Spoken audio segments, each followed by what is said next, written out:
मेरा भी मन है तुझे जानने का अच्छे से बहुत मिस किया तुझे।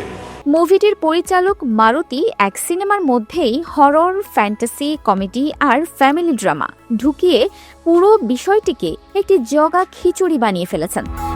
গল্পের মূল বিষয় ছিল প্রভাস তার দাদির সম্পত্তির খোঁজে একটি পুরনো প্রাসাদে যায়, যেখানে সে এক লোভী তান্ত্রিকের মুখোমুখি হয়। কনসেপ্টটি নতুন হলেও দুর্বল চিত্রনাট্যের কারণে দর্শকরা হলে বসে একসময় বোরিং অনুভব করেছেন। সবচেয়ে বড় বিতর্ক তৈরি হয়েছে সিনেমার টিজার ও ট্রেলার নিয়ে। দর্শকরা যে ওল্ড লুক আর চেয়ার উল্টে যাওয়ার দৃশ্য দেখে উত্তেজিত ছিলেন, তার ৯৫% মূল সিনেমা থেকে গায়েব। এমনকি টিজারে দেখানো জোকার লুকটি ছিল মাত্র শেষ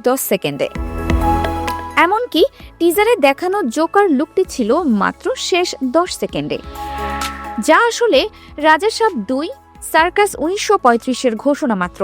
এছাড়া ৩ জন নায়িকার চরিত্রে কেবল কাপড় ঝোলানোর হ্যাঙ্গার হিসেবে ব্যবহার করা হয়েছে বলে মন্তব্য করেছেন সমালোচকরা। তবে শত নেতিবাচকতার মাঝেও প্রভাসের চেষ্টা ছিল চোখে পড়ার মতো। তাই স্টারডমের কারণেই প্রথম দিনে মুভিটির প্রায় ৫৪ কোটি রুপি আয় করেছে।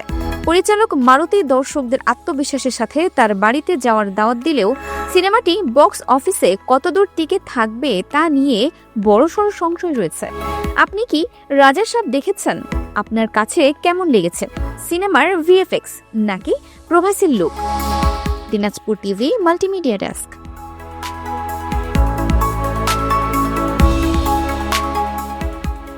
দিনাজপুর টিভি মানুষের জীবনের কথা বলে।